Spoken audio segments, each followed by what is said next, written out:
Hi, Gail. I look awful. I don't like these things. I'm with you on that. But, we're here for the kids. Yeah, really. My sister usually cuts my hair. And with the, not going anywhere, I said, don't cut it. I'll let it grow. It looks awful. Ugh. Can't stand it anymore. Hello, Holly. Hi. How are you? I'm well, thanks. How are you? Hi, Holly and Rose. I'm missing people. I like seeing people in person. Anyway. Give it some time. Yeah, Lord willing. Oh, my. Good afternoon, everyone that just joined. This is Mia, and just wanted to make you aware that we are live streaming right now. Oh, so then I'm supposed to say nice things. Okay, excuse me. You always say. I'm going to shut down my video at this point. You always say nice things. I just want to just make you aware that you're saying them to the whole world. The whole world, okay. To whoever's listening. Yeah. Good to see you guys. I miss you all. We miss you too. It's really, I like being, not that I like going down to Baltimore, but I like being with you all so you can get better reaction to things. Anyway. Hi, Chip. Hi, Gail. How are you? Well, I'm, hibernating in my basement. Hey, I feel better. I'm above ground. There you go. Well, it's a walkout basement, so it's not that bad. I agree with you. I like to be at the board meeting where I can interact with all of you a little differently. So I miss that as well. Yeah, well, it's nice to kind of get a better perspective of people's reactions to things. And, there's a lot more info you get. And I just miss the fellowship. You guys are really wonderful. Yep. You're a real joy to work with. Thank you. That's the fringe benefit of this job. Great people. Yeah. The pay is totally bad, but the people are wonderful. We really do have an amazing team. The various experiences and stuff, it really, really helps a lot. I love it. You all are really brilliant. You've got a lot more experience than I have, so I'm learning from all of you. Oh, Miss Vermeil, how are you? Beautiful. Doesn't she look great? Can we just put you on camera? It must be nice. She's got the prettiest smile, doesn't she? Look at that.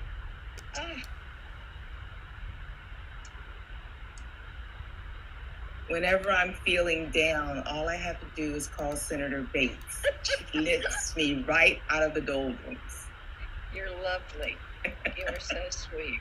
Oh my, now she's telling the world. Even if you do, kind of do a lot of things I don't want to do. We're really blessed. I think we've got a very good board.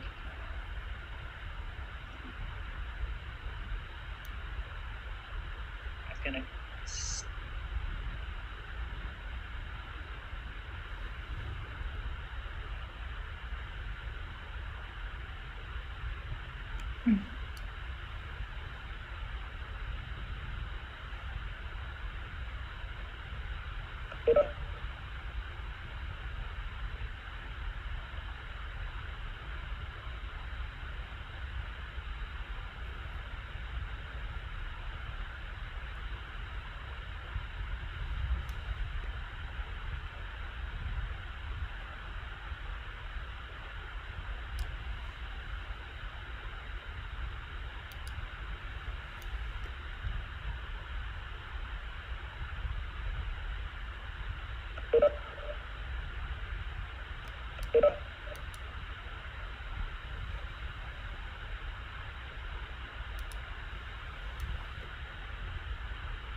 Mia, is there only one for discussion tonight, or was there an agenda with more stuff? There's one topic.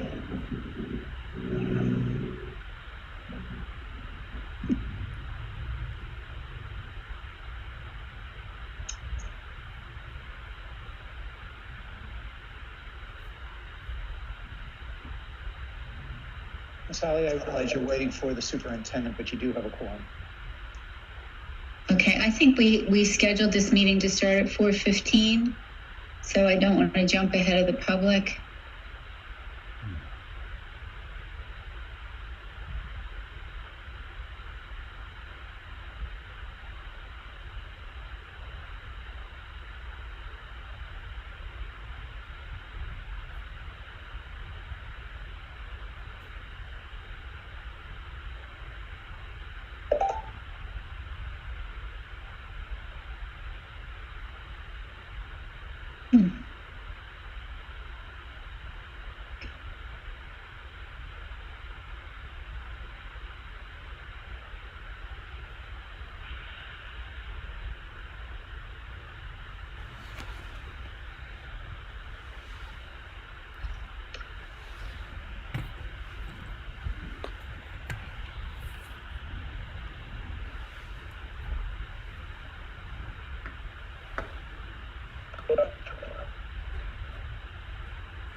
Good afternoon, everyone.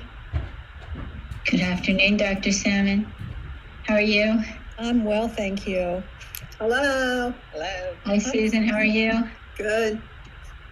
How are you? We got all our good people on here. Thank you for doing this today. I really appreciate it. I know everybody's so busy, but thank you so much for coming on. Are we live yet? We are live. Great. I just am waiting a few minutes because we had this scheduled to start at 4:15. Yes, that's So a great idea. we do have a quorum. Super. Yeah, let's definitely wait till 4:15 so folks that are listening can get on too. Thank you. Mhm.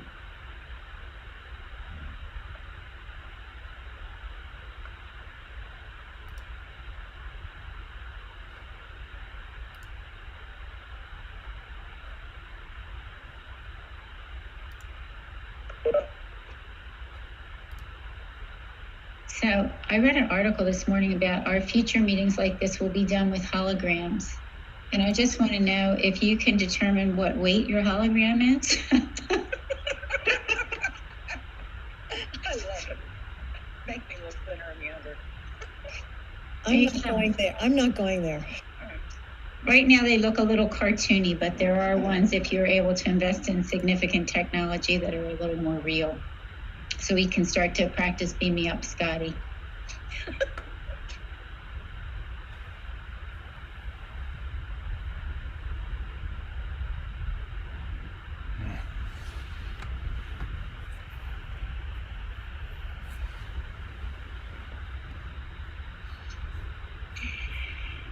My daughter shared a story that she heard about this lawyer.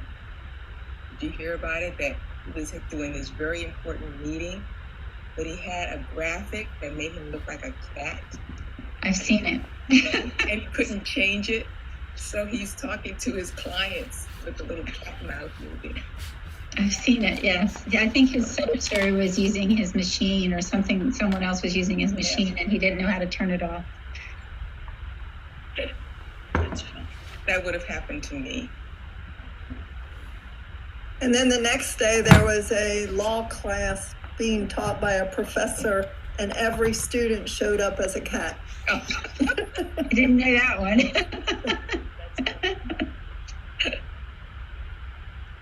Oh, you have to laugh to keep from crying.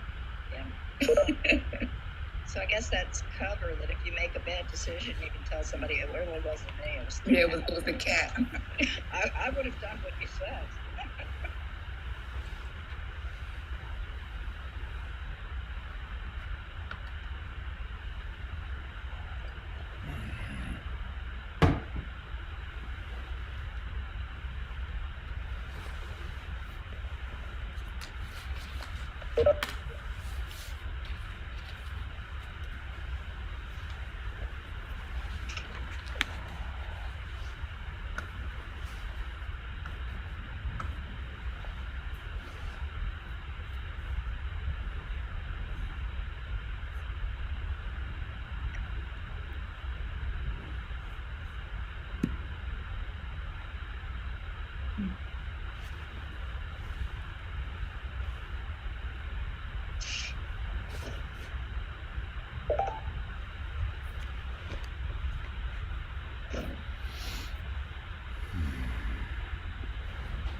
It's really hard to be patient.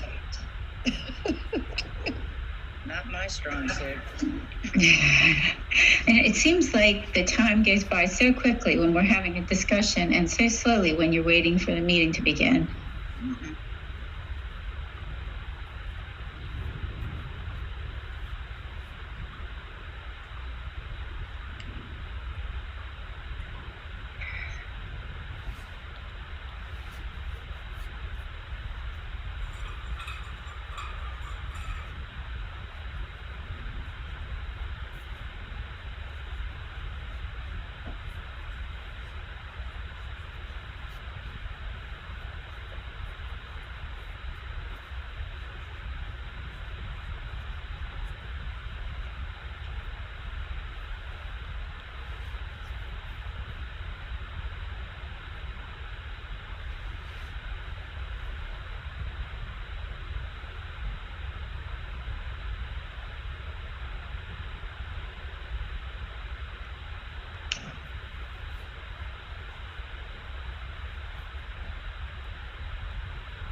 You know, for the public probably isn't that interested in our roll call. So I'm going to start with that, Dr. Simpson, and we'll get this meeting going. I would just ask everyone to mute your phones unless you're speaking.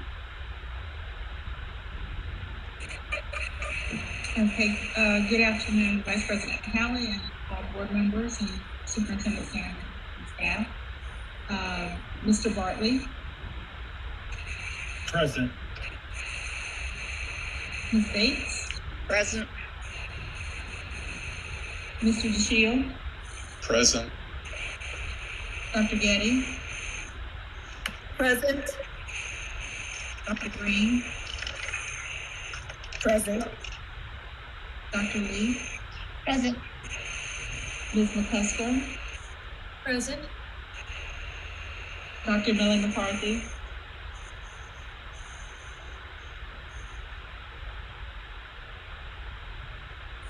Ms. Morrow, Present. General Sumter,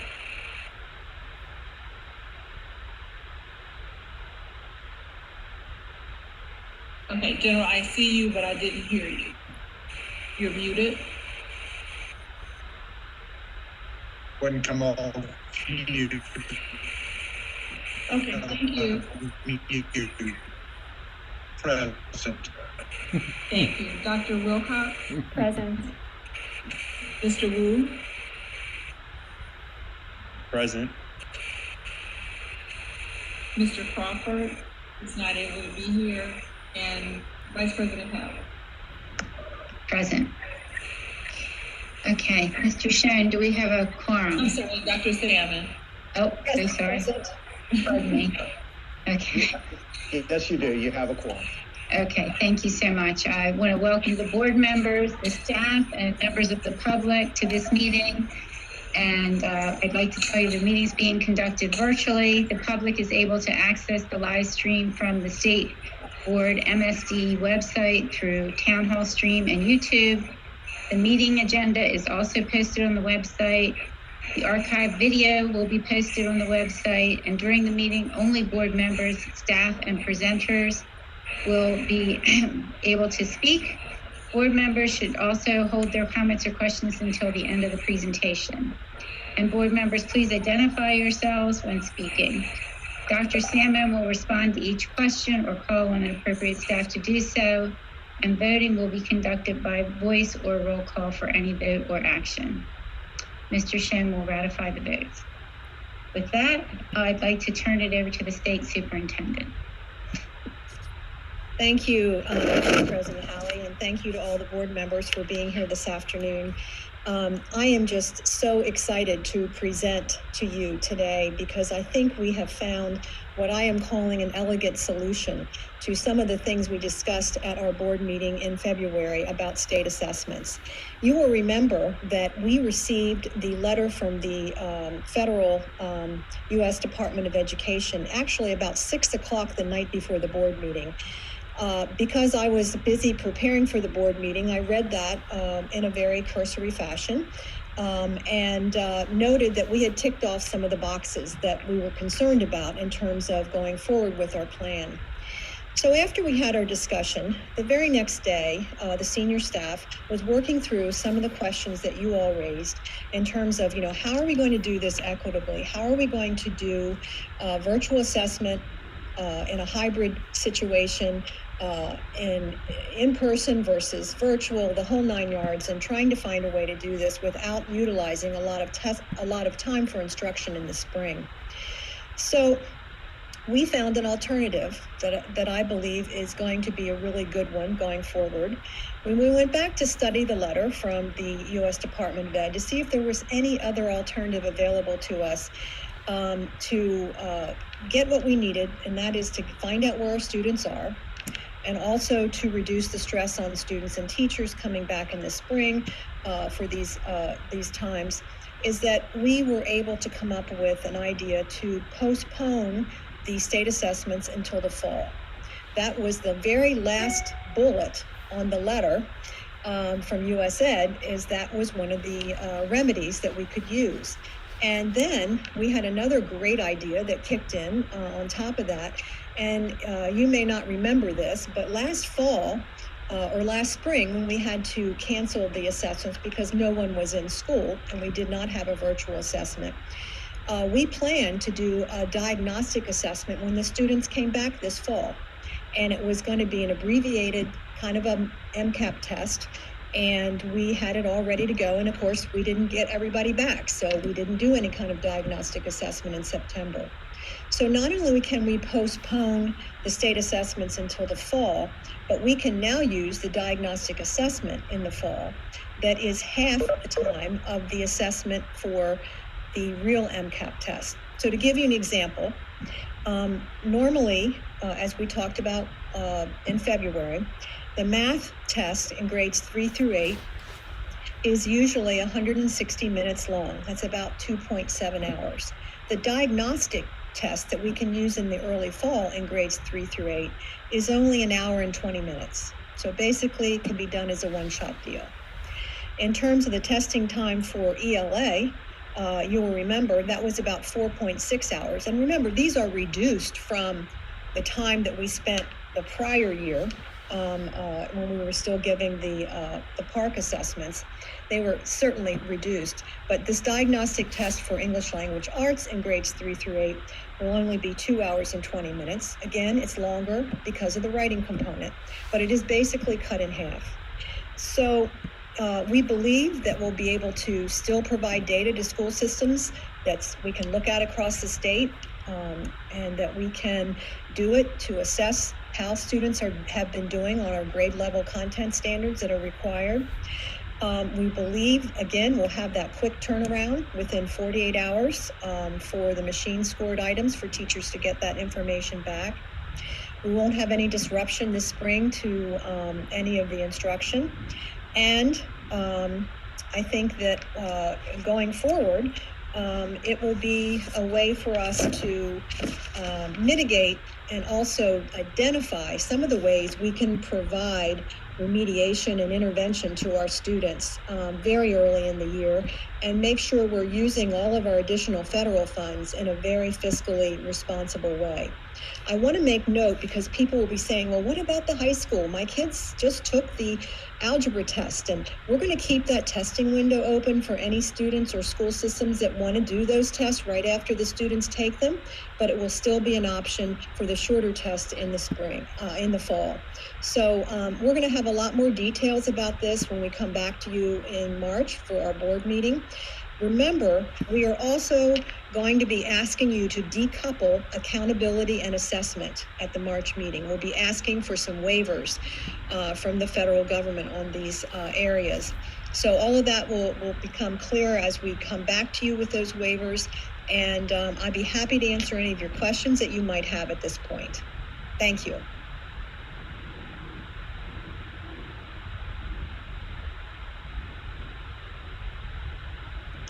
Sorry, Ms. McCusker. Thank you.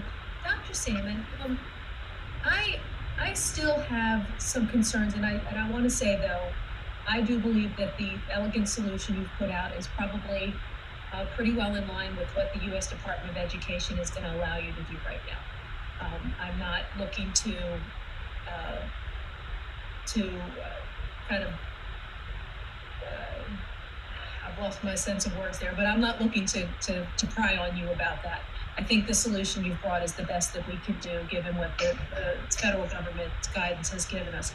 However, I am still concerned that the federal government may at some point change their guidance. They may offer some additional waivers. I'm concerned that in the fall, it may not look the way we think it's going to look, and we may still have students who are learning at home and learning online rather than in the building, which again raises all of these issues that we have with test security and how we administer testing. And I'm concerned that when we come back in the fall, we're still going to have students that who are still home now will not have been in a school building for a year and a half, even if we reach that level of being able to have all children back in all schools across the state. So I would like to kind of be on record today asking that if the U.S. Department of Education offers additional waivers, or if they offer any additional flexibility, that our board would be willing to take that up and take a look at it.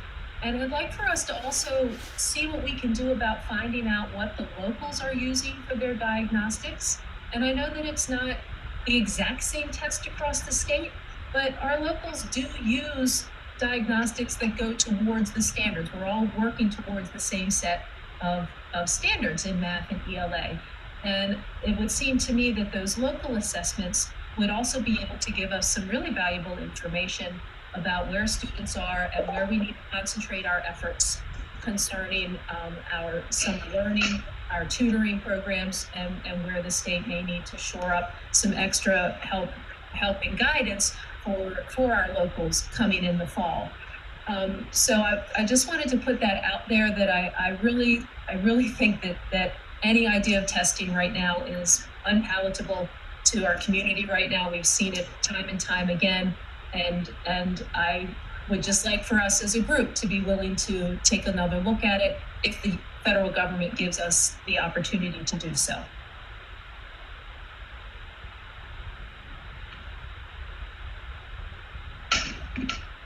Dr. Salmon, do you want to comment?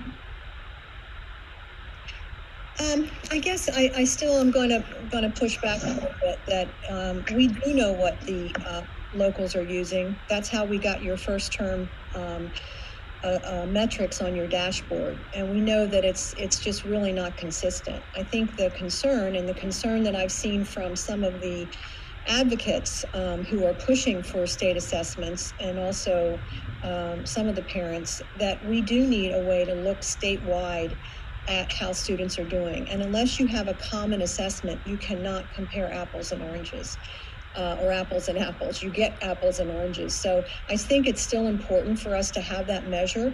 And our tests are directly made by Maryland teachers and directly measure our content standards. So I still think it's really important. And I don't anticipate that we'll see any additional changes in the guidance.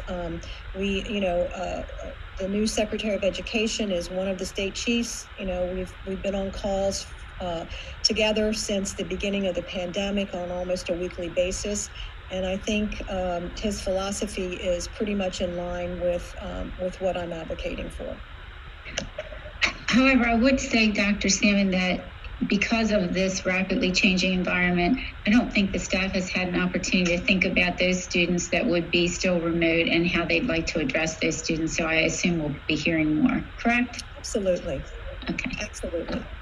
Ms. Morrow? Good evening. First of all, I just want to say thank you for taking another look at it and bringing back another option, because I know we have all seen a lot of feedback even since our last meeting. Have you had a chance to discuss this with the local superintendents at all? Is there any feedback from them?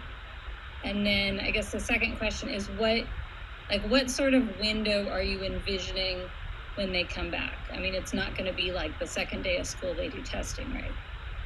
No, not at all. I think you probably will remember I said not too long ago that one of my priorities for children coming back to school was really the social emotional aspects of being back in school.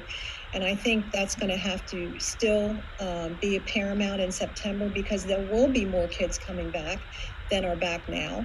And I think, focusing on the relationships that they develop with their teachers and each other. I will remember last year I was in a county, and I'm not going to name it because I can't remember exactly which one. It was one of the 24.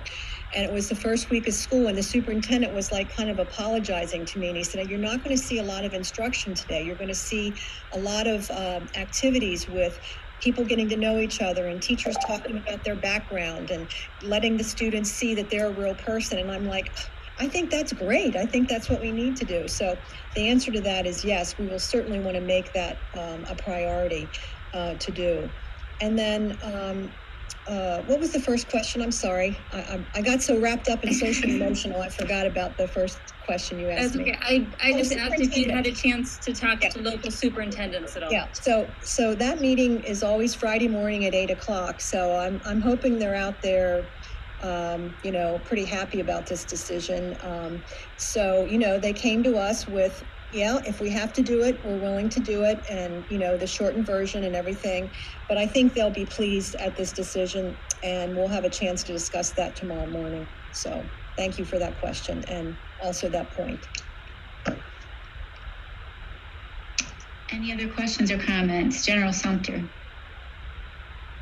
I just want to make sure that we do keep looking at what's happening. It's a great plan, but it's just been such a year with so many things changing that we really need to work with locals, see where we are, and address. I don't think it's harmful at all to take a look at our testing and how we will do it when we get into late summer and have more data and more information and see what will be the best route forward. Thank you. Any other questions or comments? Okay, hearing none, the state superintendent is requesting approval for an adjusted schedule for administration of a modified statewide English language arts and mathematics assessment for grades 3 through 8 in high school. May I have a motion to approve? It's Chip DeShiel, and I move we approve the motion. A second? Second. General Sumter seconded. Okay, Dr. Simpson, could you take the roll, please?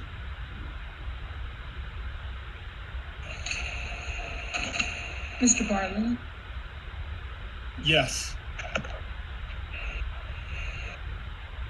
Senator Bates, Yes. Mr. DeShiel, Yes. Dr. Getty, Yes. Dr. Green, Yes. Dr. Lee, Yes.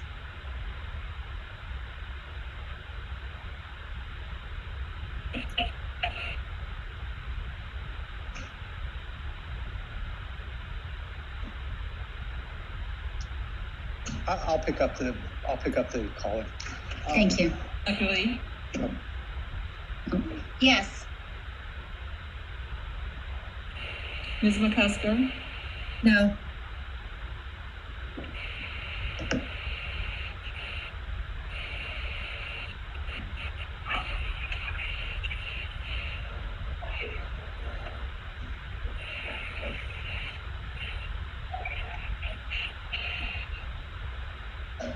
Dr. Millie McCarthy, yes. Ms. Morrow, Yes. Dr. Wilcox, Yes. Mr. Wu, Yes. General Sumter, Yes. Ms. Halley. Yes. Mr. Schoen, the vote, please. You had 12 in favor, 1 against, and Mr. Crawford is absent. The motion passes. Thank you so much. Dr. Salmon, I'd just like to thank you. We did get a lot of response from constituents, as has already been mentioned, and I appreciate your and the staff's time in being creative and looking at these solutions and responding to the stakeholder concerns. Thank you so much. With that, we have no other agenda items, so I'll look for a motion to dismiss. Dr. Green, and seconded by General Sumter. All those in favor, aye? Aye. Aye. Any opposed? Okay, it's been lovely. Thank you all for your time today. Thank you so And much, board members. Look forward to seeing you on the 22nd. Thank you very much.